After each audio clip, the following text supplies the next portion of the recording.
untuk mendukung supaya dihentikan segeranya peperangan tersebut, untuk mendukung rakyat Palestina supaya lebih kuat, untuk menekan faktor ekonomi penyokong sumber dana Israel. Nah, itu dia secara garis besarnya. Nah, secara detailnya nanti akan kita bahas bersama-sama. Mungkin izin ya saya bagikan layar.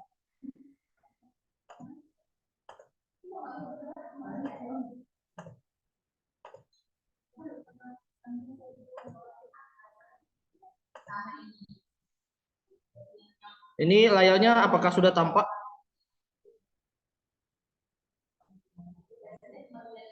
Sudah, Kak. Oke ya. Kita diskusikan sama-sama.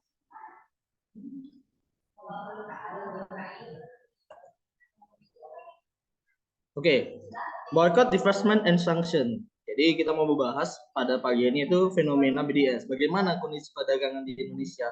Nah, kenapa penting banget kita bahas ini?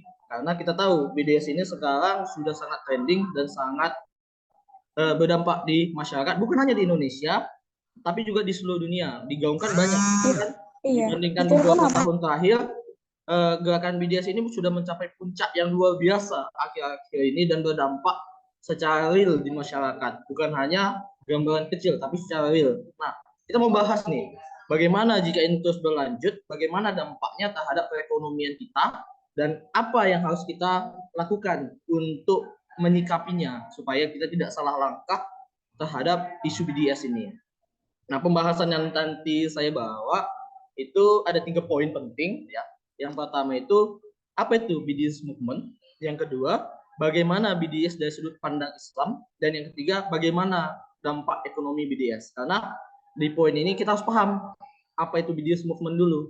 Jangan nanti kita bicara ini A, I, U, E, O, kita mengajak orang memboikot, kita mengajak orang bergerak, tapi kita nggak tahu sebetulnya itu gerakan apa sih, untuk apa sih, tujuan besarnya apa sih.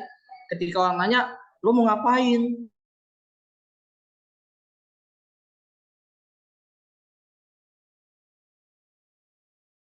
Untuk dengan memikirkan kita nggak pandai menjawab. So, fondasinya mengenai apa itu BDS-nya, pemahaman dasarnya dulu. Baru sebagai umat Muslim,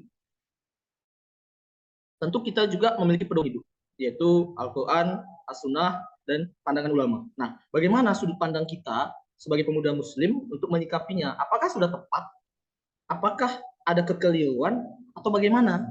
Agar kita tidak salah-salah niatnya nanti ibadah, niatnya mendukung saudara kita yang Muslim, sama Muslim, niatnya mendukung kemanusiaan, tapi justru mengingkari yang ada dalam konsep Islam itu sendiri. Nah, ini makanya penting bagi kita. Yang ketiga, yaitu bagaimana dampak ekonominya secara global dan secara nasional. Nah, supaya kita tahu benar nggak sih berdampak dan seperti apa sih dampaknya, sehingga kita tahu ketika ditanya emang BDS ini sudah menghasilkan apa, emang BDS ini dampaknya seperti apa, seperti itu. Makanya perlu kita jabarkan. Nah, nanti akan kita bahas satu-satu.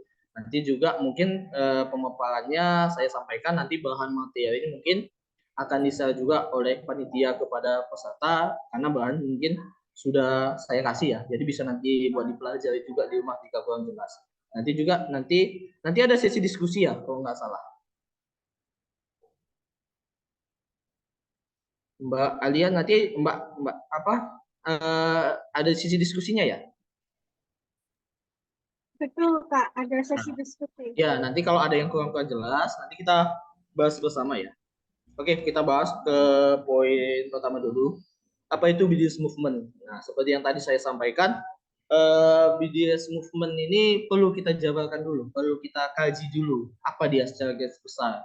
Jangan nanti kita hanya jadi kaum yang latah, hanya ikut-ikut tren saja, tapi tidak mengetahui dasar dari pergerakan itu apa, tujuannya apa, dan garis besarnya seperti apa terhadap konsep-konsep dari BDS yang sedang digaungkan itu. Makanya kita harus tahu dulu what is BDS movement gitu. Nah, ini saya kutip langsung ya dari website resminya BDF. Jadi apa itu BDF? Yaitu dia merupakan garis besarnya ada 3 poin, yaitu boikot, investasi, dan sanksi. Yaitu merupakan gerakan kebebasan, keadilan, dan kesetaraan yang dipimpin oleh Palestina. BDS menjunjung tinggi prinsip sederhana bahwa warga Palestina berhak atas hak yang sama seperti umat manusia lainnya. Nah, Israel itu sudah menduduki dan menjajah tanah Palestina, melakukan diskriminasi terhadap warga Palestina di Israel, dan menolak hak pengungsi Palestina untuk kembali ke rumah mereka. Terinspirasi oleh gerakan anti-apartheid di Afrika Selatan.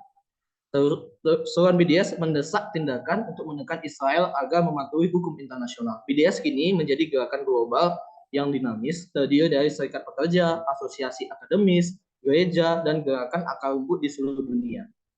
Sejak diluncurkan pada tahun 2005, BDS telah memberikan dampak besar dan secara efektif menantang dukungan internasional terhadap apartheid Israel dan kolonialisme. Nah, ini dia garis besarnya. Jadi BDS itu sendiri dibagi jadi 3 gerakan, yaitu kita memboikot, mendivestasi, dan memberi sanksi. Nah, secara garis besarnya juga ditujukan kepada Israel khususnya. Nah, secara lainnya mungkin apabila nanti ada negara-negara yang melakukan hal sama yang seperti dilakukan Israel, maka BDS ini juga dilakukan. Nah, mereka rakyat Palestina, kenapa memunculkan BDS ini? Karena selama puluhan tahun mereka sudah melakukan perang lapangan, perang gerilya di lapangan, dan itu sudah menguras banyak tenaga. Tetapi pada real kenyataannya musuh itu seakan-akan tidak selesai gitu, tidak habis-habis. Kenapa? Karena ada dukungan ekonomi, dukungan ekonomi di belakang yang mensuplai tenaga, power, dan sumber daya Israel supaya serangan-serangan mereka itu tidak berhenti. Maka muncullah inisiatif, kalau tidak salah itu sekitar dari 170 organisasi yang di Palestina untuk memunculkan program BDS. Bagaimana supaya kita tidak hanya perang di lapangan, tapi kita juga perang pemikiran melalui perang ekonomi, yaitu memboikot. Nah, hal ini pergerakan ini diambil contohnya dari Afrika Selatan ketika Nelson Mandela ingin melawan apartheid kulit putih di Afrika Selatan. Nah, itulah mereka mengambil contohnya itu, dan juga mereka mengambil bagaimana gerakannya Mahatma Gandhi di India. Mahatma Gandhi di India melakukan namanya revolusi diam. Bagaimana mereka memboikot bisnis tekstil Inggris sampai akhirnya ekonomi Inggris itu anjlok, sehingga mau memberikan kemerdekaan kepada India.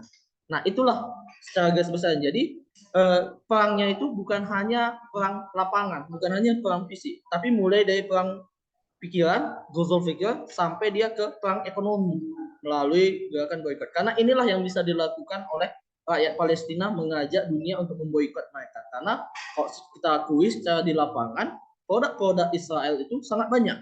Bahkan kita mungkin tidak bisa lepas dari produk-produk yang berkaitan dengan Israel. Kita tidak bisa lepas sama sekali.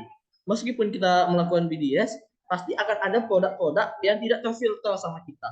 Karena semuanya ada kaitannya. Sedangkan dari Palestina sendiri, mereka memiliki sumber daya yang terbatas, sehingga jika ingin menyainginya dari sudut pandang produksi produk, itu sangat sulit. Ketika mereka ingin memproduksi, bagaimana sumber daya mereka terbatas, pergerakan mereka terbatas, mereka dikurung di sana.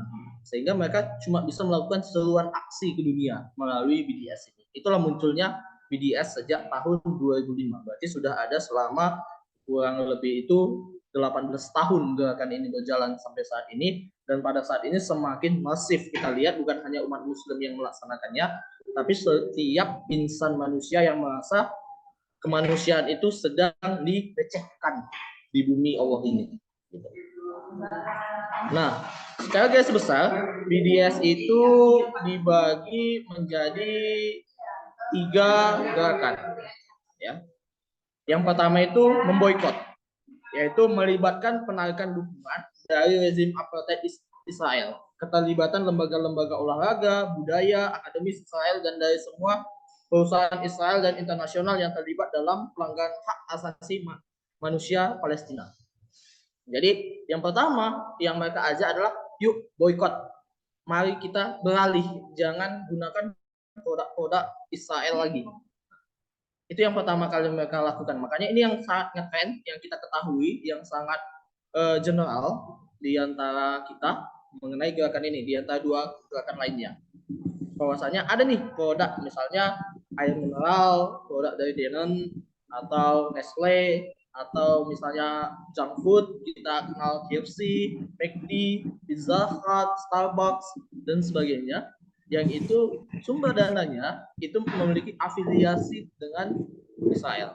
Nah, mereka juga menyerukan agar kita beralih, bukan hanya memboikot, tapi beralih agar pergerakan itu tidak justru menjadi pedang dua arah. Kita pengen menyerang musuh, tapi kita juga tertusuk. Maka gerakan ini juga menyarankan kita untuk beralih menggunakan produk-produk alternatif dan juga produk-produk lokal, menaikkan local pride seperti itu, agar ekonomi itu tetap jalan, tetapi produk-produk yang memiliki dana penyokong Israel itu bisa ditekan. Nah, itu dia yang pertama. Sampai saat ini kita lihat di Indonesia saja itu ada ratusan tuh muncul list, kita lihat di sosial media banyak banget ya list yang sudah keluar, kita bisa ngelihat, bahkan banyak saya ngelihat di TikTok, di Instagram, di Reels itu sudah banyak juga muncul produk-produk alternatif yang menunjukkan kamu misalnya tidak suka susu Nestle, yuk ganti ke Ultramilk dan sebagainya. Nah, inilah gerakan pertama yang mereka lakukan, yang paling mendasar, yang setiap orang bisa melakukannya. Setiap orang bisa melakukannya karena tinggal itu pilihan kita. Dan itu masuk hak asasi manusia ketika kita memiliki hak untuk memilih apa yang ingin kita konsumsi. Dan ini tidak bisa dilarang secara hukum. Karena ajakan itu kan opsi pribadi masing-masing kita. Boleh dong kita minum dari merek misalnya merek Aini Aqua, bukan Aqua, Aini Aqua yang mau dipilih ya kan. Nggak mungkin dong pemerintah itu bakal memaksa lo harus minum Aqua, kalau enggak lo dipidana. Nggak mungkin sama sekali. Maka inilah yang paling masif bisa dijalankan. Yang kedua adalah kampanye divestasi. Apa itu? Yaitu mendesak bank, dewan lokal, gereja, dana pensiun, university untuk menarik investasi dari negara Israel dan semua perusahaan Israel dan internasional yang mendukung apartheid Israel. Nah, kalau ini masuknya ke pengarahan ke lembaga. Jadi memang tidak semua orang bisa melakukannya. Mungkin makanya kita tidak begitu familiar ya dengan kampanye divestasi ini. Jadi mereka itu menyasar lobbying ke instansi-instansi internasional, instansi-instansi yang mendukung ekonomi agar menarik investasi mereka, menarik surat-surat berharga mereka untuk mendukung perekonomian Israel, mulai dari bank, mulai dari organisasi internasional, mulai dari organisasi keagamaan, agar tidak terlibat lagi dengan Israel. Nah, ini banyak kita lihat selain divestasi juga lobbying ini bisa kita lihat misalnya penarikan duta besar. Kita lihat beberapa negara seperti yang terakhir setahu saya mungkin di Qatar ya. Qatar kalau nggak salah itu menarik duta besarnya dari Israel. Itu merupakan investasi politik. Jadi investasi yang dalam hal ini bukan cuma investasi dalam bentuk modal, tapi juga ada investasi politik yang ada antara hubungan diplomasi antar negara, ada geopolitik yang terkait di dalamnya. Makanya itu juga termasuk lobbying divestasi yang ingin dilakukan dalam gerakan ini. Nah, yang terakhir adalah kampanye sanksi. Kampanye sanksi ini menekan pemerintah dunia agar memenuhi kewajiban hukum mereka untuk mengakhiri apartheid Israel dan bukan membantu atau membantu pemeliharaannya, bukan cuma yang membantu tapi juga yang memeliharanya, dengan melarang bisnis di pemukiman ilegal Israel, mengakhiri perdagangan militer dan perjanjian perdagangan bebas, serta menangguhkan keanggotaan Israel di forum internasional. Nah, ini masuknya ke ranah yang lebih besar lagi. Jika tadi untuk boykot itu setiap manusia bisa melakukannya, maka kampanye divestasi itu lembaga-lembaga yang bisa melaksanakannya. Untuk yang terakhir, kampanye sanksi itu yang bisa melaksanakannya adalah organisasi super internasional ataupun negara itu sendiri. Kita lihat misalnya sanksi-sanksi yang diberikan negara untuk mengasingkan Israel. Seperti kalau di Indonesia kemarin ada Piala Dunia U20 ya, yang kita menolak ya, negara menolak adanya Israel. Sampai kemarin itu jadi isu yang panas banget ya, sampai sekarang masih ditarik. Dan di Indonesia sendiri kita tahu bahwasanya dari peraturan Menteri Luar Negeri kita bahwasanya pengibaran bendera Israel, penyanyian lagu Israel, bahkan hubungan diplomatis dengan Israel itu ilegal. Nah, inilah yang ingin dilaksanakan. Terutama juga lobby ini dilakukan ke PBB untuk mensanksi Israel terhadap kejahatan perang yang mereka laksanakan. Meskipun, in fact, dalam kenyataannya kita ketahui itu hanya sebatas teguran sampai saat ini. Banyak negara seperti Turki, Indonesia mengutuk, Arab Saudi mengutuk mereka, tapi tidak ada pada saat ini kita lihat mungkin yang betul-betul memberikan sanksi secara real, menjatuhkan ke sidang pidana internasional. Kenapa gitu? Karena ternyata lobby dari Israel ini ternyata jauh lebih kuat. Makanya bagaimana melemahkannya? Kita harus melemahkannya juga secara ekonomi tadi. Makanya hubungan ketiga gerakan ini saling terkaitan. Ketika ekonomi mereka lemah, lembaga mereka lemah, power mereka di internasional pun akan melemah. Makanya dia menjadi satu kesatuan, tidak bisa dipisah agar bisa memenangkan apa yang tujuan awal adanya BDS itu tersendiri. Nah, ini contoh yang terjadi di Indonesia ya. Di Indonesia sendiri BDS aktif mengkampanyekan boikot produk-produk Israel dengan merilis sejumlah target boikot yang dinilai terlibat di Israel. Selain itu mereka juga ikut mendorong publik untuk beralih menggunakan produk lokal. Nah, ini seperti yang disampaikan tadi di awal.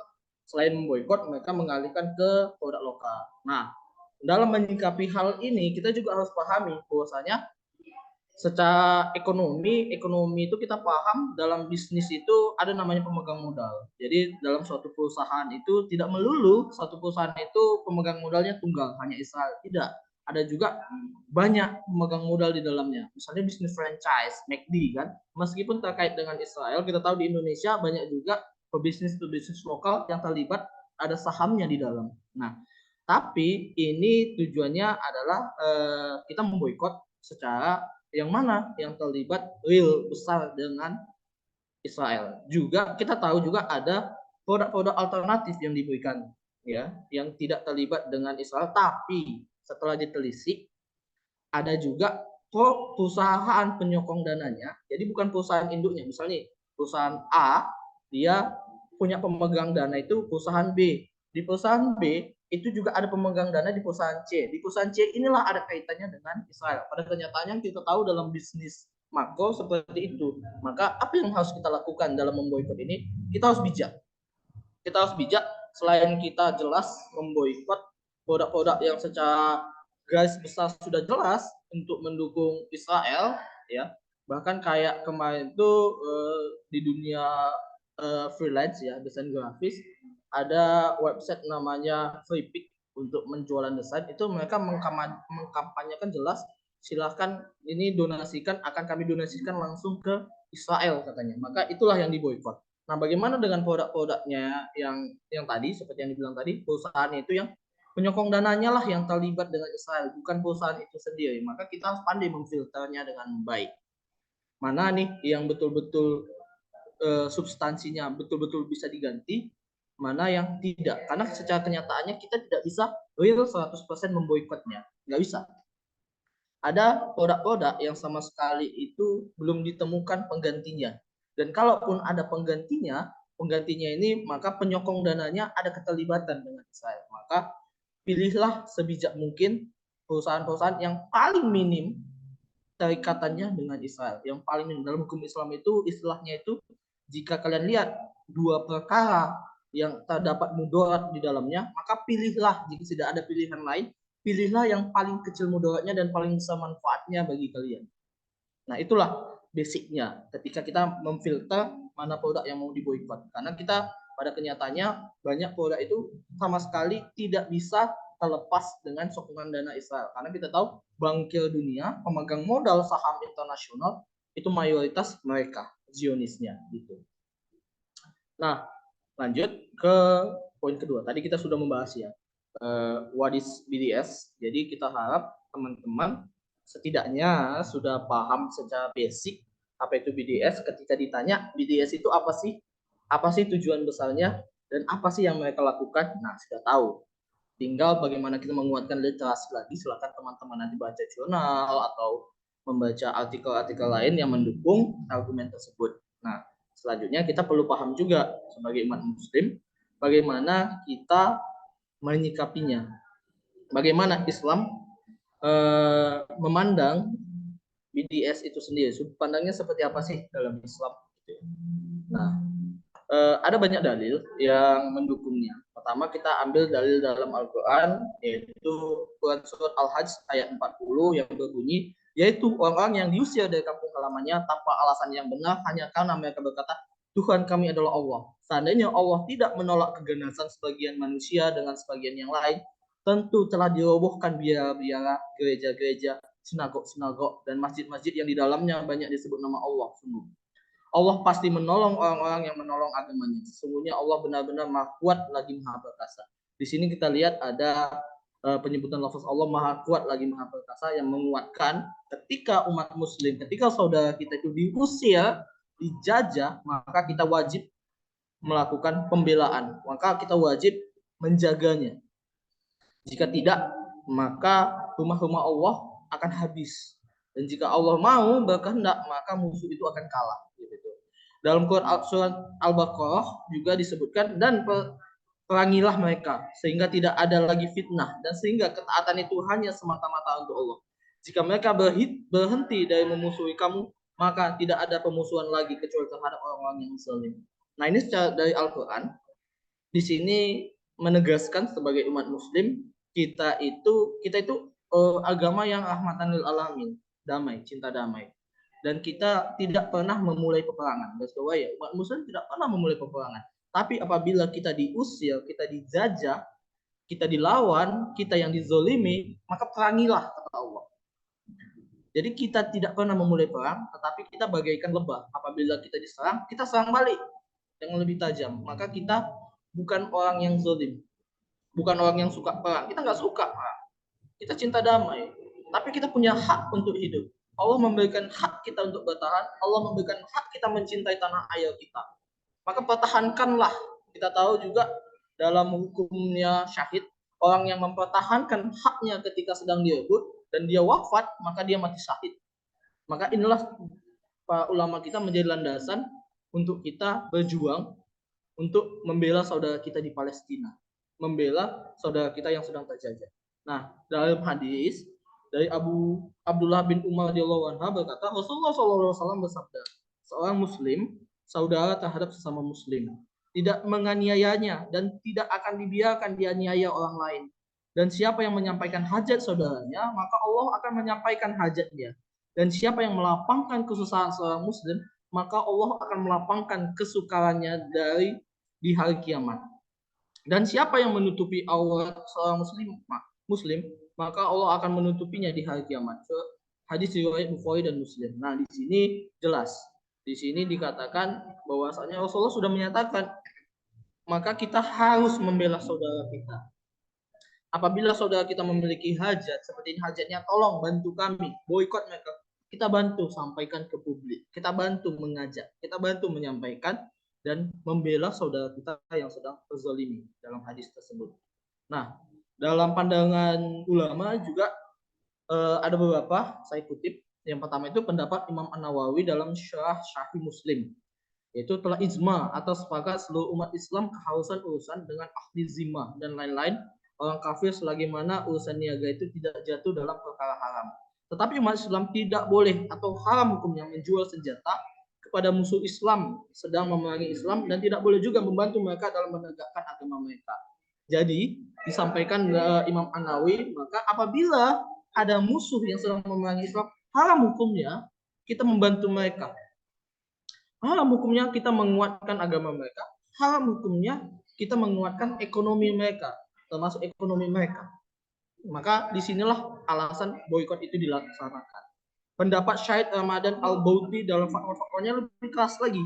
Beliau mengatakan wajib ain untuk memboikot makanan dan produk dagang Amerika dan Israel. Karena ini termasuk jihad yang mudah dilakukan bagi setiap orang Islam untuk menghadapi agresi dari Israel. Langsung belak-belakan, to the point, dikatakan haram hukumnya dan wajib hukumnya untuk menjauhi makanan mereka, menjauhi produk mereka apabila mereka sedang menjajah kita. Jadi dalam Islam itu berniaga dengan orang non-Muslim it's okay, fine. Karena kita tahu bahwasanya Rasulullah itu sendiri saja itu dulu pedagang. Banyak berdagang dengan non-muslim. Dan setelah Islam itu menguasai Jazirah Arab, umat non-muslim itu juga masih dibiarkan hidup dan bertransaksi. Halal hukumnya berdagang dengan mereka. Makanan yang dijual sama mereka itu halal hukumnya. Kita beli. Dagangan mereka itu halal. Tapi dengan catatan mereka tidak sedang memusuhi Islam. Maka apabila mereka sedang memusuhi Islam, haram hukumnya umat muslim untuk mendukung mereka. Ini juga kita bisa ngambil salah satu kisah ya, kisahnya Nabi Muhammad SAW yang pernah terjadi di Madinah. Jadi di Madinah itu dulu ada Bani Yahudi, kalau tak salah namanya Bani Koinunah ya, kalau nggak salah. Nanti kalau salah, afwan jika salah nanti kita koreksi sama-sama. Mereka ini menguasai perekonomian di Madinah, sangat besar menguasai. Tapi perekonomian apa yang mereka kuasai? Mereka menguasai perekonomian dagang dengan sistem riba. Jadi pada saat itu dalil tentang haramnya riba itu belum turun. Maka umat muslim pun masih melaksanakan bisnis riba. Tapi pada kenyataannya yang betul-betul menguasai pasar adalah orang Yahudi. Dan sampai sekarang juga kita mengetahui ini adalah bisnis yang paling mereka kuasai. Kita tahu bankir-bankir dunia sampai saat ini juga masih dipegang oleh Bani Yahudi. Perekonomian dunia masih dipegang oleh Bani Yahudi. Sistem ribawi dunia masih dipegang oleh Bani Yahudi. Dan ini juga sudah ada sejak zaman Rasulullah. Sehingga pada saat itu yang kaya makin kaya, yaitu Bani Yahudi, yang miskin makin miskin, yaitu umat muslim itu sendiri. Karena yang jelas-jelas menguasai perekonomian orang Yahudi. Hingga pada suatu saat Rasulullah itu mendapat wahyu dari Allah untuk hukum haramnya riba. Kompak dong umat muslim pada saat itu begitu mendengar perintah tersebut, kita sami'na wa ata'na, kami dengar kami taati, maka mereka langsung memutus perekonomian itu tersebut. Apa yang terjadi? Bani Yahudi tadi itu sampai bangkrut, banyak banget perekonomian mereka hancur, rusak. Dan yang mereka lakukan apa? Mereka nggak habis pikir, mereka nggak habis akal. Maka ketika mereka gagal bernegosiasi dengan umat muslim agar produk ribawi ini tetap berjalan, mereka mengundang Rasulullah untuk makan di rumah mereka. Tapi mereka sudah punya intrik nih. Ternyata di tempat tersebut sudah mereka siapkan jebakan kepada Rasulullah yang mana tujuannya adalah untuk membunuh Rasulullah. Maka ketika Rasulullah sampai di sana, Rasulullah duduk. Sebelum mereka menjalankannya itu, Rasulullah sudah mendapat bisikan dari malaikat Jibril. Maka apa yang dilakukan Rasulullah? Rasulullah keluar. Sontak dong petinggi-petinggi umat muslim yang mengikuti Rasulullah keluar. Ini intrik orang Yahudi ini belum sempat dijalankan. Maka Umar bertanya pada Rasulullah, "Ya Rasulullah, apa yang terjadi? Kenapa engkau meninggalkan undangan dari mereka?" Rasulullah mengatakan, mereka menjebak dan mereka ingin membunuh kita. Rasulullah menunjukkan jebakannya dan pada saat itu Umar marah sampai mereka dibunuh oleh Umar dan mereka diusir dari Madinah Al-Munawwarah. Itulah yang terjadi. Jadi mereka itu dari dulu kala sudah menguasai perekonomian dan untuk mempertahankan perekonomiannya mereka sampai siap untuk melakukan intrik-intrik politik kecurangan dimanapun. Kita lihat sampai saat ini seperti itu juga. Media dikuasai, media diputarbalikan informasinya masih sama. Sampai sekarang tabiatnya tidak berubah sama sekali dari zaman Rasulullah. Dan itulah kalau kita masih membela yang seperti itu, sungguh kita adalah bangsa-bangsa yang ketinggalan zaman. Rasulullah bisa aja nih, lo ketinggalan zaman gitu. Kata Rasulullah, kenapa? Zamanku aja sudah ku boykot mereka, tidak menggunakan produk mereka, ku jauhi mereka. Kalian masih doyan aja bertransaksi dengan mereka seperti itu. Makanya kita sebagai umat muslim dalam sudut pandang Islam, apabila mereka memusuhi kita, hukumnya wajib bagi kita untuk mempertahankan diri kita. Nah, di Indonesia sendiri sudah keluar ya Fatwa MUI nomor 83 tahun 2023 tentang boikot ini. Nah, fatwa ini di sini ya ketentuan hukumnya menyatakan mendukung perjuangan kemerdekaan Palestina atas agresi Israel adalah hukumnya wajib bagi setiap muslim. Dukungan sebagaimana disebutkan pada poin 1 di atas, termasuk dengan mendistribusikan zakat, infak, dan sedekah untuk kepentingan perjuangan rakyat Palestina, berarti menyalurkan donasi. Pada dasarnya, dana zakat harus didistribusikan kepada mustahik yang berada di sekitar muzaki dalam hal keadaan darurat atau kebutuhan yang mendesak, dan dana zakat boleh didistribusikan kepada mustahik yang berada di tempat yang lebih jauh, seperti untuk perjuangan Palestina. Mendukung agresi Israel terhadap Palestina atau pihak yang mendukung Israel baik langsung maupun tidak langsung hukumnya haram. Jadi jika ada pihak yang mendukung langsung maupun tidak langsung terhadap agresi Israel, hukumnya jelas ya, haram, kata fatwa MUI tersebut. Ini udah pandangan ulama kita. Jadi kita yang kaum awam ini kan ya untuk menentukan fatwa, maka kita sami nawa atau'na terhadap pandangan ulama kita. Nah, kedua dari fatwa MUI tersebut, nanti teman-teman bolehlah draftnya itu di-download ya untuk dibaca lebih jelas fatwanya. Itu mengatakan bahwasanya umat Islam dihimbau untuk mendukung perjuangan Palestina, seperti gerakan menggalang dana kemanusiaan dan perjuangan mendoakan untuk kemenangan dan melakukan sholat gaib untuk para syuhada Palestina. Dua, rekomendasi dari MUI yaitu pemerintah diimbau untuk mengambil langkah-langkah tegas membantu perjuangan Palestina seperti melalui jalur diplomasi di PBB untuk menghentikan perang dan sanksi pada Israel, pengiriman bantuan kemanusiaan, dan konsolidasi negara-negara OKI untuk menekan Israel menghentikan agresi. Alhamdulillahnya kita tahu pemerintah Indonesia sudah sangat tegas ya untuk isu ini. Kita tahu bahkan Menteri Luar Negeri kita Retno Marsudi itu sudah bolak-balik tuh melakukan lobby internasional untuk penolakan terhadap apa-apa yang dilakukan oleh Israel. Sudah membantu juga dalam donasi yang cukup besar. Secara tegas pemerintah Indonesia kita juga sudah mengirimkan kapal kemanusiaan ke Palestina. Jadi alhamdulillah kita berada di negara mayoritas Muslim yang juga sangat tegas. Bahkan kita tahu sejak awal kemerdekaan kita, Indonesia sudah jelas menyatakan tidak akan pernah mendukung Israel dan sangat mendukung kemerdekaan Palestina. Itu sudah masuk konstitusi kita sendiri. Tiga, umat Islam diimbau untuk semaksimal mungkin menghindari transaksi dan penggunaan produk yang terafiliasi dengan Israel serta mendukung penjajahan dan Zionisme. Jadi rekomendasi dari MUI itu sudah mengatakan fatwanya itu kita diminta untuk memboikot. Ya, rekomendasi mereka memboikot produk-produk yang mendukung penjajahan tersebut. Jadi bukan berarti setiap saat produknya itu haram, tidak. Seperti yang dibilang tadi, hukum dasarnya berniaga dengan non-muslim itu selama barangnya baik adalah halal. Tapi dengan kondisi umat muslim yang terjajah, maka haram hukumnya. Kalau nanti Palestina sudah menang, mungkin akan dihalalkan lagi balik. Seperti itu dia. Maka ketiga, ketentuan penutup fatwa ini mulai berlaku sejak tanggal ditetapkan dengan ketentuan jika kemudian hari ternyata terdapat kekeliruan akan diperbaiki dan disempurnakan sebagaimana mestinya. Agar setiap muslim dan pihak-pihak memerlukan dapat mengetahuinya, menghimbau semua pihak untuk menyalurkan fatwa ini. Jadi kalau kalian teman-teman beragama muslim di sini, boleh dong silahkan di-download di websitenya MUI mengenai fatwa MUI nomor 83 tahun 2023 ini dibaca.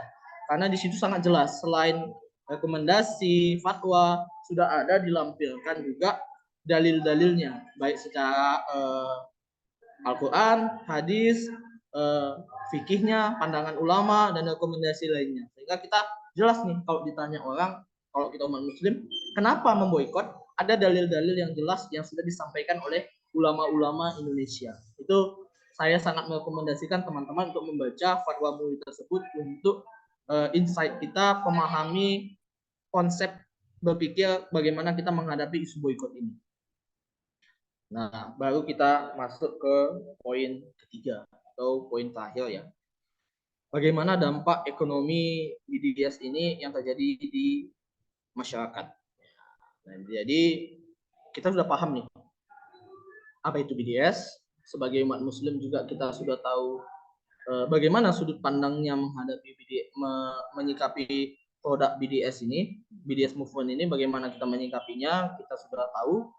Lalu kita harus paham, betul nggak sih memiliki dampak langsung? Nah, sampai saat ini memang belum ada jurnal yang secara real memberikan data secara global dampaknya, tapi banyak contoh case atau kasus yang terjadi di negara-negara atau di wilayah-wilayah tertentu yang kita bisa melihat ternyata memang ada dampaknya BDS ini secara ekonomi. Jadi saya ngambil beberapa contoh kasusnya ya untuk nanti kita ambil garis besarnya apa sih yang telah terjadi seperti itu. Nah, sampel issue yang pertama itu ada dari Starbucks. Jadi Starbucks ini salah satu produk yang paling top dalam dalam isu BDS ini untuk diboykot ya Israel. Kenapa? Karena salah satu dari foundernya, ada dua founder dari Starbucks ini adalah orang yang Yahudi murni yang sangat kuat pendukungan untuk Israelnya. Makanya disuruhkan boykot. Nah, dari narasi newsroom dikutip yaitu per 16 November 2023 saham Starbucks itu turun dalam 12 sesi pasar saham secara beruntun. Dalam 12 sesi pasar itu saham internasionalnya turun. Per lembarnya saat ini diperkirakan berada di angka 95 USD dari sebelumnya di kisaran 115 US dollar. Berarti ada penurunan sampai 25 US dollar per lembar saham. Ini angka yang cukup besar untuk perusahaan internasional, bukan main-main tuh.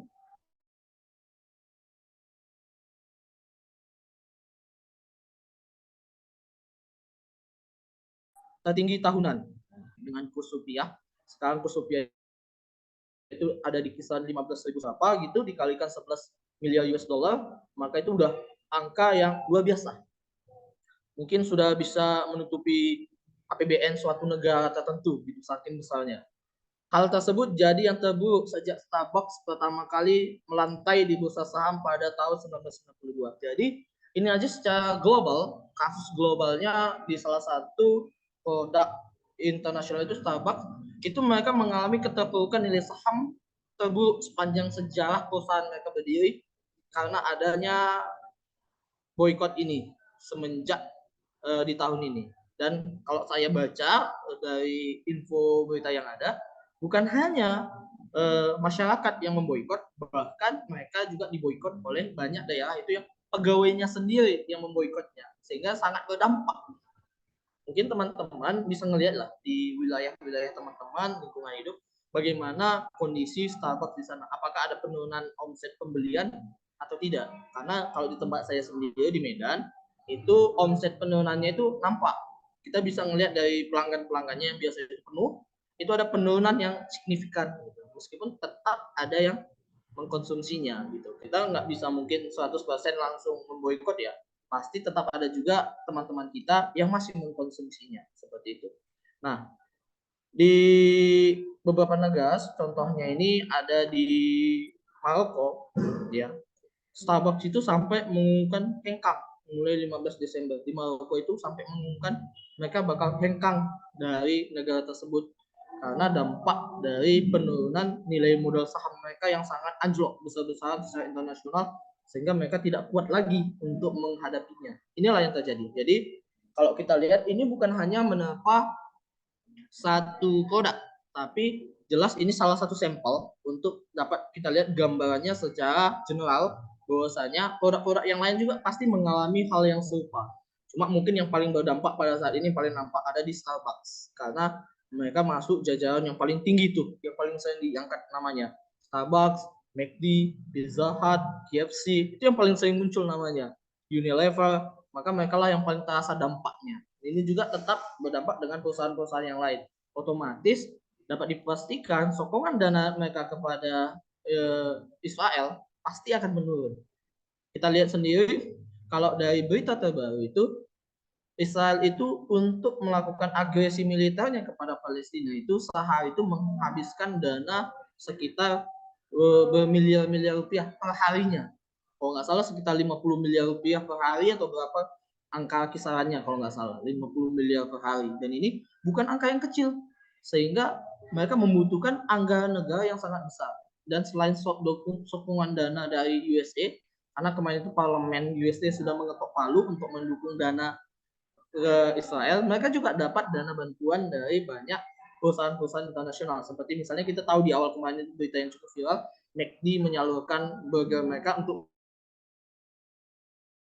makan siang tentara IDF ya, membantu tentara IDF untuk menjajah Palestina. Itulah yang terjadi. Ini sampel isunya. Di Indonesia sendiri bagaimana? Di Indonesia sendiri dari Kamar Dagang dan Industri itu Kadin Indonesia meminta pemerintah turun tangan terkait aksi boikot terhadap produk yang dianggap terafiliasi dengan Israel yang terjadi di masyarakat. Hal ini disampaikan oleh pelaksana harian Ketua Umum Kadin yaitu Yuki Nugrahawan. Kenapa? Karena melihat bahwasanya ini ada nih udah mulai melemahkan beberapa sektor perekonomian dan juga melemahkan beberapa penerimaan karyawan katanya. Jadi tenaga kerja itu terdampak secara pekerjaan katanya, sehingga bahkan mereka meminta pemerintah untuk turun tangan langsung, meskipun secara hukum mereka tidak akan bisa melakukan hal tersebut. Kenapa? Karena seperti yang dibilang tadi, gerakan boikot ini merupakan gerakan opini pribadi.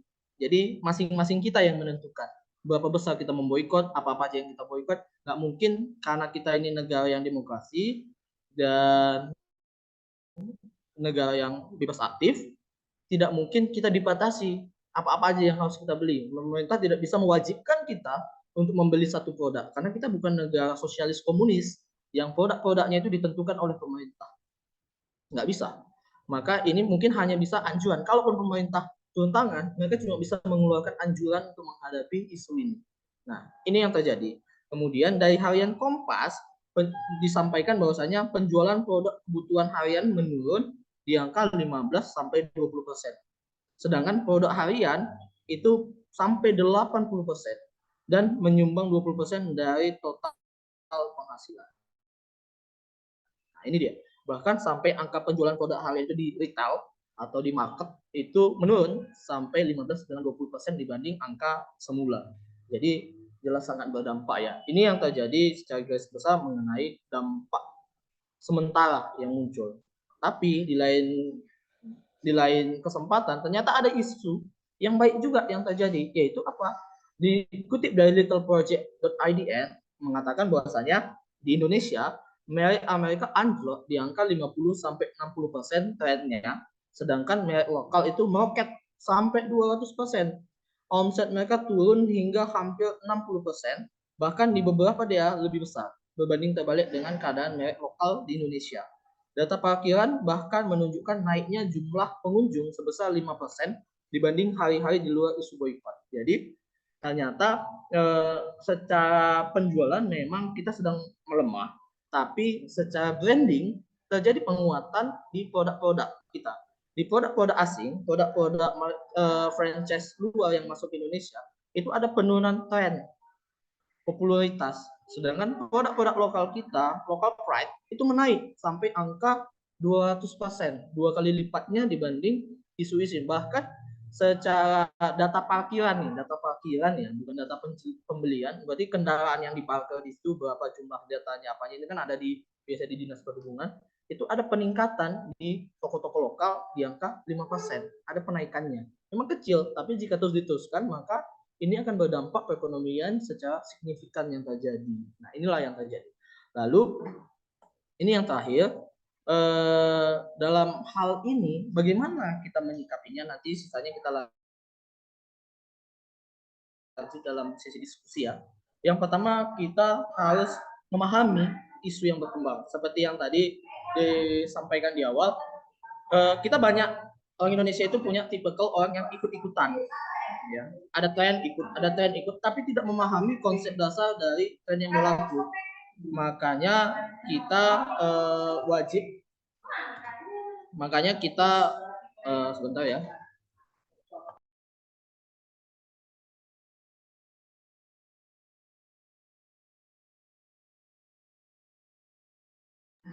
Oke, pahami isu yang berkembang. Jadi jangan sampai kita jadi umat Muslim bergerak tapi tidak memahami isu yang berkembang. Jangan lupa ayat pertama yang turun di dalam Al-Quran adalah Iqra, baca.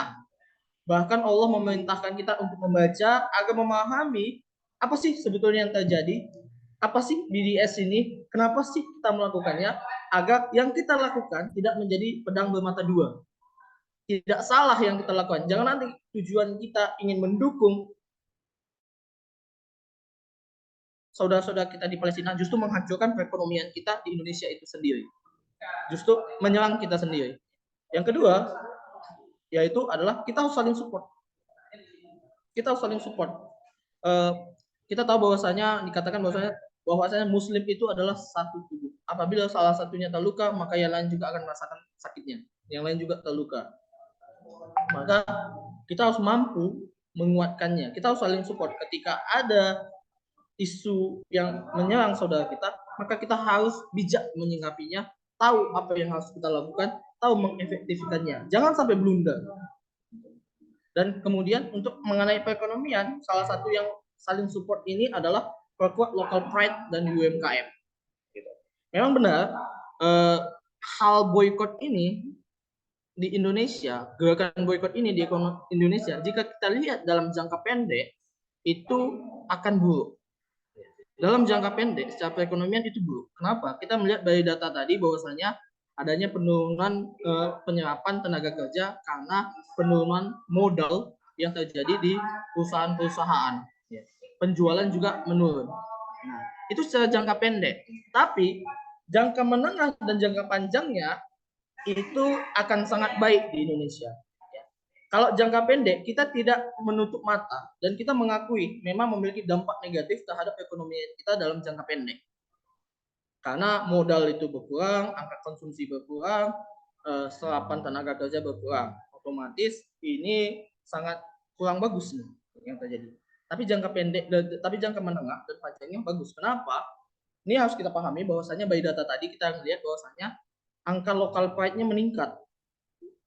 Pembelian di UMKM meningkat, peningkatan brand lokal meningkat sampai 200%. Dan ini bisa menjadi awal kita seperti Korea. Kenapa? Korea di tahun 70-an itu melakukan hal yang sama.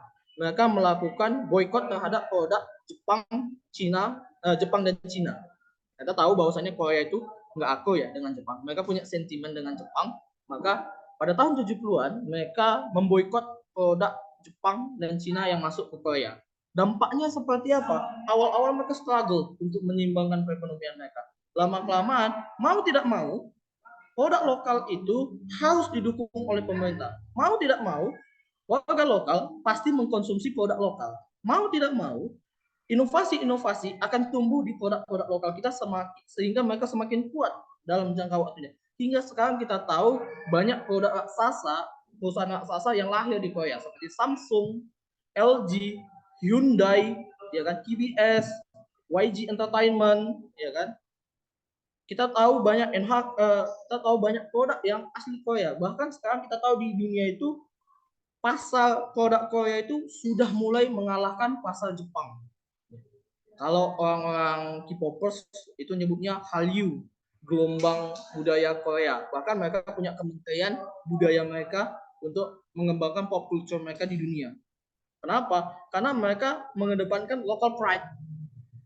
Hal ini juga sebetulnya yang diterapkan di dua negara Asia Timur raksasa ekonomi lainnya, yaitu Jepang dan Cina. Bagaimana kita tahu sampai ada pepatah tentang Palestina ini yang mengatakan seperti ini. Semua produk di dunia ini made in China, kecuali keberanian. Keberanian diciptakan di Palestina. Kenapa? Karena bisa jadi bahkan jilbab kita itu made in China. Kita ke Mekah naik haji, beli tasbih bukan produk Arab, produk Cina, gitu kan? Kita beli sesuatu itu batik made in China, semua udah made in China. Jepang juga seperti itu. Mereka sangat mencintai budaya mereka, bahkan meskipun mereka raksasa ekonomi, kita tahu bahwasanya warga Jepang itu tidak pandai berbahasa Inggris, saking local pride-nya. Itulah yang terjadi. Maka dalam jangka menengah dan jangka panjang, jika pemerintah kita bijak dan mampu mengakomodir, dan kita juga terus bergerak dengan saling dukung produk-produk lokal Indonesia, 100% Indonesia itu yang kita dukung, Aku Cinta Indonesia kita dukung, kita beralih dengan produk-produk alternatif Indonesia yang mungkin memang kualitasnya kita akui masih jauh di bawah produk-produk USA, masih jauh di bawah produk-produk Israel. Tapi dalam bertahap jangka menengah dan jangka panjang, jika kita terus bertahan menguatkan modal mereka, membeli produk mereka, maka produk-produk lokal ini akan sama seperti produk yang di Korea tadi. Awalnya struggle, lama-kelamaan menguat, fondasinya makin kuat, modalnya makin kuat, konsumennya makin kental, makin kuat, makin terikat konsumen tetapnya, sehingga modal itu berjalan dari kita untuk kita dan oleh kita. Dan terakhir, yang harus kita lakukan untuk menjaga nilai perekonomian di Indonesia adalah jangan menurunkan nilai konsumsi. Ini balik dia, jadi satu ikatan dia semua.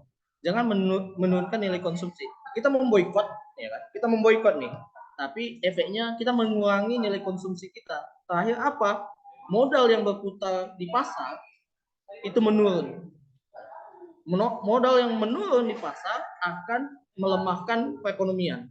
Ekonomi lesu, maka negara akan sulit untuk mengembangkan potensi-potensi yang ada di negaranya. Maka apa yang harus kita lakukan? Silahkan kalian memboikot, silahkan kalian jauhi produk-produk Israel, tapi jangan berhenti belanja. Belanjalah seperti biasa saja dengan mengganti produknya. Jadi kita itu seakan-akan perekonomian tidak berubah sama sekali, hanya produknya yang berubah. Di lapangan perekonomian itu tidak berubah, hanya produk yang dikonsumsi yang berubah. Jadi uang itu tetap berputar pada tempatnya. Modal itu tetap berputar pada tempatnya, memang agak struggle di awal, tapi akan cepat stabilnya kembali jika kita terus melakukan konsumsi seperti apa yang kita hadapi. Kenapa struggle di awal? Karena kita masih beradaptasi. Kita belum menemukan produk alternatif, kita masih mencari-cari, jadi masih butuh waktu untuk mencari produk-produk alternatifnya, sehingga itu butuh waktu sampai bisa seimbang kembali. Itulah yang terjadi. Maka yang perlu kita lakukan adalah, yuk, jika teman-teman memang bergerak untuk membela Palestina, boleh dong kita mendukung BDS Movement ini, dan yuk pada saat bersama kita kuatkan perekonomian Indonesia, kita kuatkan perekonomian lokal dengan mendukung UMKM dan local pride kita tingkatkan di Indonesia. Nah, itu dia materi yang saya sampaikan. Mungkin apabila ada kurangnya saya mohon maaf, semoga bermanfaat. Jika ada ilmu yang datang itu alhamdulillah Allah yang mengizinkan lisan ini, akal ini menyampaikan kepada teman-teman. Jika ada kurangnya, sejatinya saya hanya manusia biasa, meminim ilmu. Mungkin teman-teman punya ilmu yang lebih baik, karena manusia itu keterbatasan ya. Justru Allah menjadikan kita saling mengenal, untuk saling melengkapi, untuk saling berbagi ilmu, untuk menguatkan. Kemudian mungkin hanya ini yang bisa saya sampaikan, kemudian saya kembalikan kepada moderator. Kepada moderator saya persilahkan.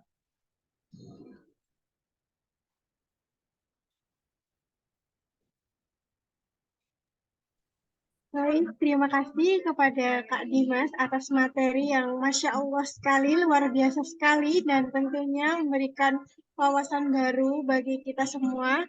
Semoga kita bisa mengambil manfaat dari ilmu yang telah disampaikan oleh beliau. Amin, ya Rabbal Alamin. Baik, untuk acara yang selanjutnya yaitu sesi diskusi. Kepada teman-teman yang ingin bertanya, dipersilahkan untuk raise hand terlebih dahulu, kemudian memperkenalkan diri dan langsung menyampaikan pertanyaannya.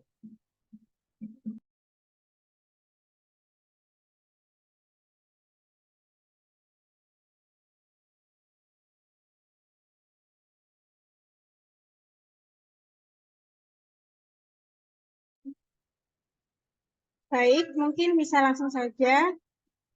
Untuk sesi diskusi ini, apakah akan dijawab satu persatu dulu atau pertanyaan dulu, Kak Dimas?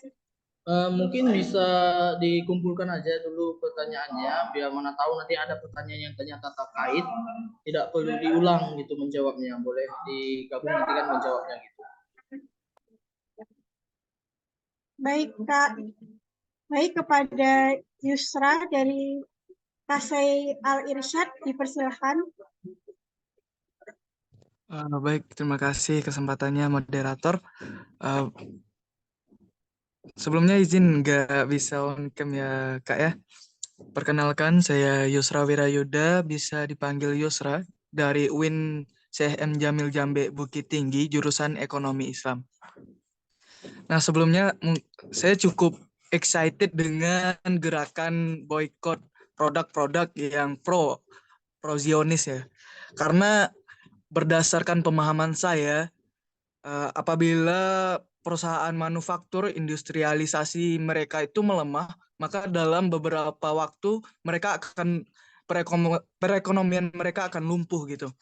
Nah, yang ingin saya tanyakan, kan di sini juga ada produk-produk perusahaan-perusahaan yang pro akan Zionis.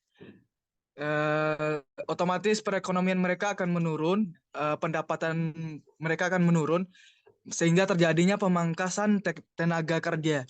Yang ingin saya tanyakan, Pak, bagaimana nasib dari tenaga kerja yang kena PHK akibat pemangkasan tenaga kerja? Apakah sudah ada kajiannya dan bagaimana isi kajian tersebut, Pak? Dikembalikan kepada moderator.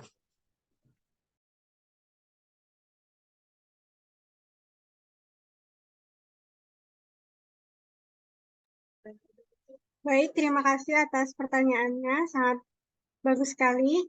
Kemudian mungkin saya lanjut dulu untuk Marlita, dipersilahkan. Baik, bismillahirrahmanirrahim. Terima kasih moderator atas kesempatan yang telah diberikan. Di sini saya Marlita Wulansari dari Universitas Negeri Yogyakarta. Izin bertanya. Nah, di sini kan kita misalkan mau belanja bulanan juga tuh juga sempat mikirkan untuk berusaha memboikot. Nah, terus jika kita pernah saya mengajak teman saya untuk mencoba kita nggak usah beli yang itu, kita coba boikot. Nah, terus dari teman saya itu mengatakan emang ngaruh gitu. Nah, emang berpengaruh. Nah, bagaimana cara kita untuk memberikan jawaban yang lebih friendly ke mereka bahwa seberpengaruh itu loh untuk boikot produk Israel terhadap boikot kita. Sekian, terima kasih.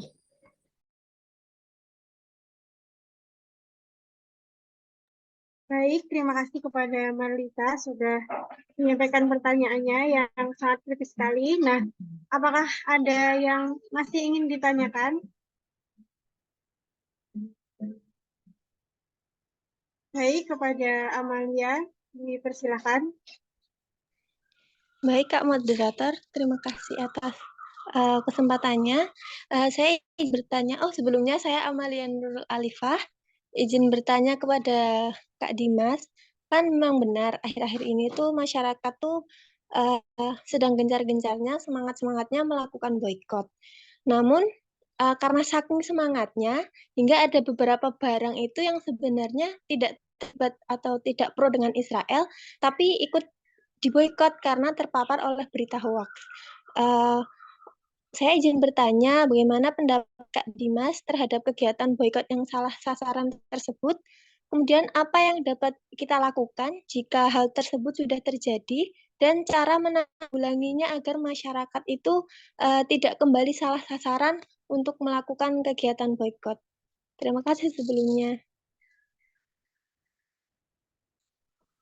Baik, terima kasih Amalia atas pertanyaannya yang keren sekali. Nah, mungkin cukup kepada Kak Dimas.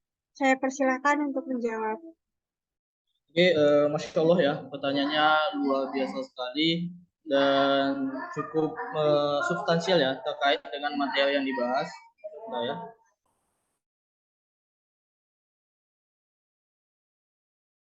Oke, saya mau jawab pertanyaan dari Yusra ya tadi mengenai dampak dari boikot ini terhadap tenaga sumber daya manusia atau pekerjanya yang ternyata banyak di PHK.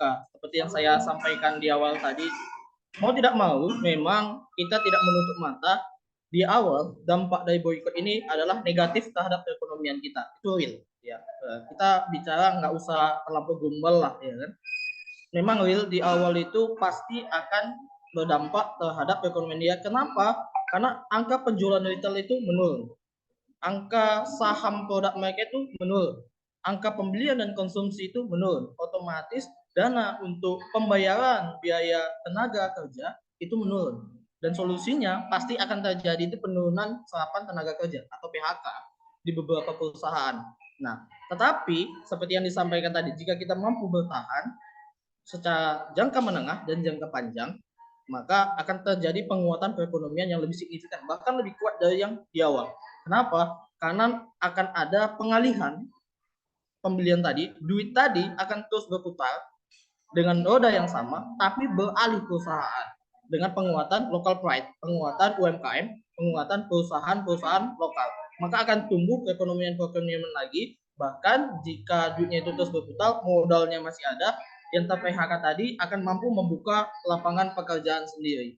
Maka kalau modal ini kembali berputar, ya, kalau modal ini kembali berputar, kalau sudah stabil, otomatis lapangan pekerjaan akan meningkat lagi. Kebutuhan tenaga kerja, serapan tenaga kerja akan meningkat. Makanya memang di awal itu pasti akan ada struggle. Ya, secara perekonomian, kajian ekonomi manapun akan mengatakan hal yang sama. Bahwasanya di awal itu kita tidak bisa bilang mulu-mulu, ya kita itu harus menguatkan, karena kita kan sesama Islam harus kayak gini, harus bela dong, mau dong berkorban, karena kita nggak tahu kemampuan perekonomian setiap insan itu seperti apa, kondisi perekonomiannya itu seperti apa. Hal ini mungkin sangat berdampak kepada dia. Maka apa yang bisa kita lakukan? Yang pertama, jelas kita sebagai umat muslim, seperti yang tadi dibilang, pertahankan nilai konsumsi kita. Pertahankan nilai konsumsi kita. Jangan karena boykot yang sebelumnya kita cuma puasa Senin Kamis, kita tambah jadi puasa Daud, kita tambah jadi puasa Ayyamul Bid. Niatnya untuk itu, ya kan? Angka konsumsi kita menurun. Angka konsumsi kita menurun, dampaknya seperti yang tadi di awal tadi, angka modal menurun, angka serapan tenaga kerja menurun. Maka pertahankan nilai konsumsi kita, tapi alihkan ke produk-produk alternatif, terutama produk-produk lokal, agar serapannya bisa lebih kencang lagi.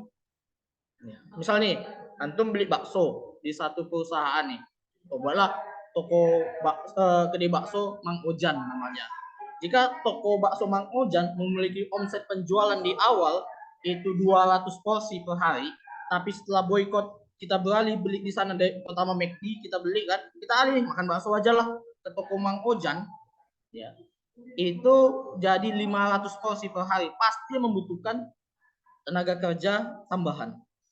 Nggak mungkin dong dengan angka produksi yang sama menggunakan tenaga kerja yang sama juga jumlahnya. Itu hukumnya kalau produksinya meningkat, pasti tenaga kerja dan modalnya, baik itu modal real ataupun modal tenaga kerjanya, wajib ditingkatkan untuk menyeimbangkannya. Maka seperti itu yang bisa kita lakukan pada saat ini. Kuatkan modal kita agar kita dukung produk lokal, kuatkan nilai konsumsi kita, dan pertahankan yang sudah ada. Gitu. Jangan turunkan nilai konsumsi kita dukung. Kita tingkatkan kewirausahaan kita, nilai entrepreneurship kita didorong. Indonesia itu tercatat sebagai negara konsumtif. Kenapa? Karena kita itu penduduk nomor 4 terpadat di dunia, angkanya 280 juta. Otomatis kita pasar global yang sangat empuk nih bagi perusahaan-perusahaan internasional. Nah, selama ini orang-orang luar nih yang memakan pasar kita. Bisa dong kita mulai beralih dari negara konsumtif, beralih jadi perlahan jadi negara produktif gitu. Dari momen ini kita boleh dong beralih jadi negara produktif, bukan hanya negara konsumtif aja terus gitu. Angka konsumsi kita itu luar biasa besarnya, sangat besar angka konsumsi kita di dunia berbanding terbalik dengan angka produksi kita. Boleh dicek, produk yang impor ke kita lebih besar daripada ekspor kita. Itu yang terjadi karena kita tidak produktif, bahkan bahan-bahan tambang kita aja diekspor. Padahal masih ada smelter, bisa dismelter dulu, diolah dulu. Kenapa harus diekspor? Kenapa? Karena kita belum sanggup untuk memproduksinya. Karena kita masih nyaman menjadi negara konsumtif. Makanya harus digembleng. Ini yang terjadi di Korea. Korea itu kok kita lihat perekonomiannya seperti yang saya bilang tadi, awal-awal Korea itu negara militer, bukan negara pop culture seperti sekarang. Tahun 70-an itu Korea itu betul-betul negara yang keras. Kalian anak-anak muda zaman sekarang kalau disuruh ke Korea mungkin mau jalan-jalan kalau sekarang, ya kan? Nengok Kim Bum, nengok Lisa Blackpink, ya kan? Masih senang. Tapi coba tahun 70-an, kalian nggak mau karena di sana negara bekas perang. Betul-betul struggle. Jepang pasca Nagasaki Hiroshima itu hancur perekonomiannya. Betul-betul struggle. Tapi apa yang mereka lakukan? Mereka menguatkan lokal pride-nya, mereka meningkatkan angka konsumsinya, tapi dengan menggunakan produk lokal, tidak produk luar, sehingga perekonomian mereka berputar dari mereka oleh mereka untuk mereka, menguatkannya. Dalam beberapa tahun mereka menjadi negara superpower di Asia. Memulihkan perekonomian itu tidak bisa singkat, tidak bisa instan. Itu hukum perekonomian, nggak bisa instan. Sesuatu yang instan itu pasti nggak baik. Bahkan mie instan aja itu nggak instan buatnya. butuh 3 menit dibungkus, dan dampaknya nggak bagus untuk kesehatan kita. Maka sesuatu yang instan itu memiliki fondasi yang lemah. Begitu juga kalau kita ingin menguatkan perekonomian kita, memang membutuhkan waktu yang panjang.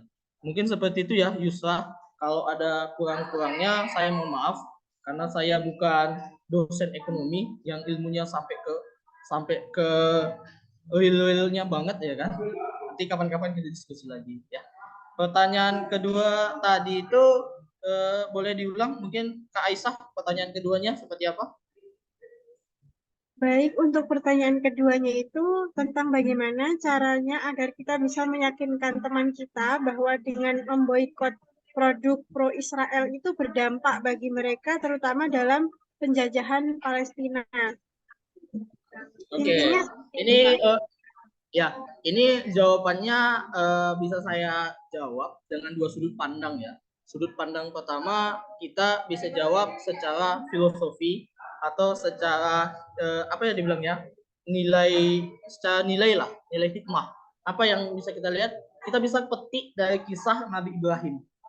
Nabi Ibrahim itu ketika dibakar di api yang panas, itu semua hewan itu berusaha memadamkan apinya.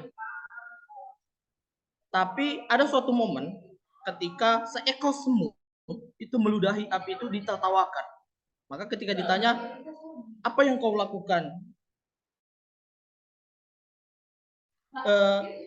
Ludah yang kau lempar itu tidak ada manfaatnya untuk memadamkan api itu. Apa jawab semut itu? Aku bukan mau apa, gitu, tapi aku mau ketika nanti Allah bertanya kepadaku di akhir nanti, apa yang telah engkau lakukan ketika melihat Ibrahim dibakar? Aku sudah mengambil peran. Meskipun itu kecil, meskipun itu mungkin tidak berdampak, tapi aku sudah menunjukkan keberpihakanku kepada Allah, pada tauhid. Nah itu dia, itu secara filosofi, bahwasanya ketika kita ditanya teman kita, ya kalaupun memang tidak ada dampaknya memboikot ini, setidaknya ketika Allah nanti mempertanyakan diriku di yaumil akhir, di mana engkau ketika saudara-saudaramu dijajah di Palestina, kita sudah bisa menjawab, aku memiliki keberpihakan kepada Palestina dengan tidak mendukung produk-produk yang menjajah mereka, dengan tidak mau terlibat dengan produk-produk yang menjajah mereka, dengan tidak mau mendukung produk-produk yang menjajah mereka, dengan tidak mau menjadi satu bagian dari yang menjajah mereka. Karena kita akan disatukan dengan apa-apa yang kita cintai. Jika kita mencintai produk-produk Israel, maka di yaumil hisab nanti, yaumil akhir nanti, ya kita dipersatukan dengan mereka. Itu secara filosofi. Bisa aja kita jawab seperti itu, bahwasanya ya oke, memang nggak ada dampaknya, tapi setidaknya aku memiliki keberpihakan. Aku menunjukkan kemana aku memilih. Itu. Karena di dunia ini tidak ada yang betul-betul netral. Ya. Netral itu sendiri ada suatu pilihan. Maka tentukan pilihan kita, kalaupun kita tidak tahu dampaknya secara langsung. Nah, itu jawaban secara filosofi. Jawaban yang kedua itu by data. Nah, inilah kenapa tadi di akhir tadi saya sampaikan bahwasanya wajib bagi kita umat muslim memperkuat literasi kita terhadap suatu isu. Update info-info yang berkembang agar ketika kita ditanyakan kepada teman-teman, tunjukkan by data. Nih datanya, terjadi penurunan kepada produk-produk Israel. Terjadi penurunan saham yang signifikan di Starbucks sampai angka $25 per lembar sahamnya itu anjlok. Dan ini jelas mengurangi angka untuk modal Israel menyerang Palestina. By datanya kita tunjukkan di Indonesia sendiri penurunan retail produk-produk Amerika itu menurun sampai 60-50%. Ini datanya. Tunjukkan mereka data. Karena kalau kita diberikan data, itu argumentasinya tidak boleh opini, harus didata lagi, harus mematahkannya. Nah, seperti itu. Apalagi kita akademisi nih. Kalau teman-teman ini anak-anak kampus nih, akademisi, tunjukkan datanya, tunjukkan jurnalnya, tunjukkan beritanya, tunjukkan artikelnya yang terkait dengan isu tersebut. Makanya Islam itu seperti yang dikatakan, ayat pertama itu sudah jelas, kok baca, umat muslim itu wajib orang yang kuat literasinya. Kita agama yang ilmiah, jangan beropini tanpa dasar. Seperti itu. Bahkan dalam hal-hal kegiatan kita sehari-hari semuanya ditanya, Pak, apa dalilnya? Mana dalilnya? Apa dasarnya? Hanya Islam yang seperti itu. Hanya agama Islam yang seperti itu. Semuanya by data. Kita agama yang paling logik, paling logikal, paling saintifik. Makanya jangan jadi umat muslim yang latah, hanya ikut-ikut tren, tapi tidak memiliki literasi yang kuat terhadap tren tersebut. Bisa jadi kita termakan hoax jadinya. Kemarin tuh ada hoax yang cukup viral, yaitu bahwasanya MUI mengeluarkan list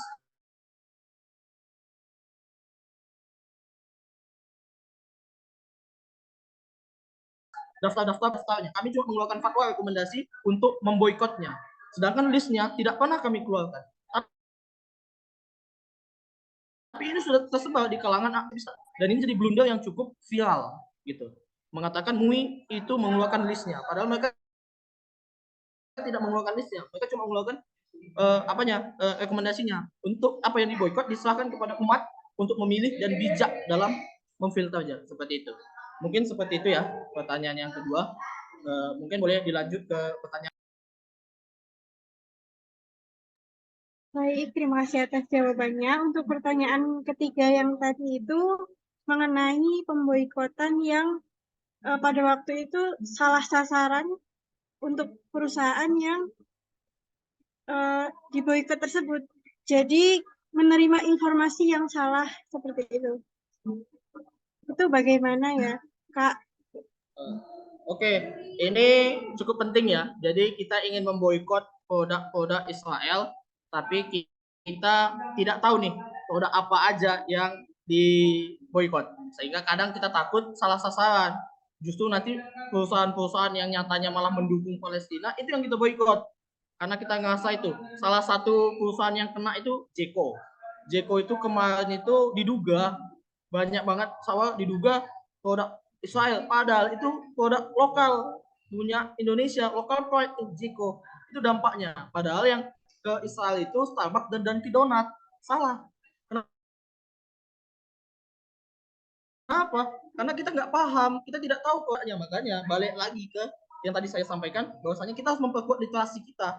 Kita harus update berita. Kita harus meng-cross check setiap apa-apa yang mau kita perbuat. Makanya kalau kita akademik, apalagi mahasiswa ya, lucu kalau mahasiswa bertindak by opini doang tanpa ada dasar literasinya. Tapi untuk mengamankannya itu bisa aja kita cek di internet. Ini kan udah apa ya? Udah revolusi industri 5.0 ya, bukan lagi 4.0, udah 5.0. Masa kita nggak bisa nge-cross check kalau mau nge-boycott, nge-list gitu. Saya ingat kalau nggak salah di produk Israel itu barcode-nya ada kodenya sebetulnya. Yang perusahaan-perusahaan yang by USA atau Israel itu ada barcode-nya. Silakan teman-teman cek aja di internet. Kodenya tuh ada 2 digit, ada 2 digit kodenya atau 3 digit. Yang kalau ada angkanya itu berarti itu produknya terafiliasi ke sana. Nah, kalau masih bingung, ada website yang kemarin direkomendasikan ke saya yaitu bidinas.com. Jadi bidinas.com ini apa? Bidinas.com ini adalah website pencarian untuk ngecek suatu produk apakah terafiliasi dengan Israel atau tidak. Kalian tinggal memasukkan nama produknya ke bidinas.com itu, maka akan muncul nanti kode ini produk Israel atau enggak gitu. Jadi kita tinggal mau kritis atau enggak nih, mau berbuat atau enggak nih, mau bijak atau enggak nih untuk memfilternya. Kalau kita malas membaca, malas update literasi, malas cross check di Google, malas cross check di website tadi, ya sudah, apalagi solusinya. Silahkanlah kalian lakukan yang bisa kalian lakukan, resiko tanggung sendiri gitu. Makanya kita harus jadi orang yang cerdas dalam bertindak seperti itu. Oke, mungkin itu jawaban dari saya. Saya kembalikan ke Aisyah. Baik, Masya Allah, seru sekali ya teman-teman untuk sesi diskusinya tadi. Saya selaku MC ingin menyampaikan sedikit bulan bahwa BDS atau boykot divestasi sanksi merupakan gerakan kebebasan, keadilan, dan kesetaraan yang dipilih Palestina. BDS ini telah memberikan dampak besar dan secara efektif menantang adanya dukungan secara internasional terhadap aparat hate Israel dan kolonialisme. Terkait dalam sudut pandang Islam, BDS ini telah dianalisis melalui beberapa dalil pendukung yang dikuatkan pula dengan Fatwa MUI nomor 23 tahun 2023 yang mewajibkan dukungan terhadap rakyat Palestina. Berdasarkan isu-isu yang tadi telah disampaikan, kita dapat menyikapi dengan saling support, memahami isu yang berkembang, melakukan literasi, memperkuat UMKM lokal, atau melakukan pembelian dan konsumsi dengan UMKM lokal, kemudian juga jangan sampai kita menurunkan nilai konsumsi, karena dengan kita menurunkan nilai konsumsi maka akan membawa ekonomi kita menjadi semakin lesu seperti itu. Kemudian untuk pertanyaan yang tadi dapat saya simpulkan juga, di awal pasti akan ada masalah, tetapi ketika perputaran modal sudah berjalan kembali, maka akan kembali menjadi lebih baik. Kemudian dengan mempertahankan tingkat konsumsi dan dengan UMKM lokal supaya tidak terjadi kelusuan ekonomi, maka akan memperbaiki ekonomi kita juga. Kemudian dampak dalam pemboikotan, kenapa kita harus memboikot? Karena kita akan mengambil peran dengan tidak mendukung produk-produk penjajah, dengan tidak mau menjadi bagian dari penjajahan. Nah, kenapa kita harus melakukan pemboikotan tadi? Karena berdasarkan data, boikot juga memberikan dampak yang besar. Kemudian untuk kesimpulan yang terakhir, bagaimana cara kita supaya kita bisa terhindar dari salah sasaran. Jadi kita dapat meng-cross-check adanya digit tertentu yang menunjukkan itu produk Israel, kemudian mengunjungi web untuk mengecek kode produk tersebut. Semoga kita selalu menjadi bagian dari masyarakat yang mengambil peran keterpihakan kita kepada Palestina. Mungkin cukup kesimpulan dari saya. Selanjutnya, memasuki acara yang selanjutnya, yaitu penyerahan sertifikat kepada Kak Dimas, dan semoga kita bisa mengambil manfaat dan dapat mengimplementasikannya dalam kehidupan sehari-hari. Kepada panitia, saya persilahkan. Terima kasih Kak Dimas. Ya, jazakallah ya kepada panitia. Insyaallah.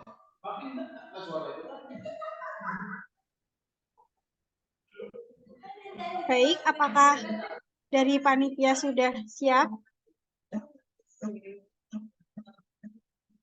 Baik, untuk penyerahan sertifikat, biar saya screenshot, saya hitung mulai sampai 3 ya, Kak. 1, 2, 3. Ya. Terima kasih. Baik, cukup. Untuk selanjutnya adalah sesi dokumentasi. Kepada teman-teman dimohon untuk mengaktifkan kameranya terlebih dahulu.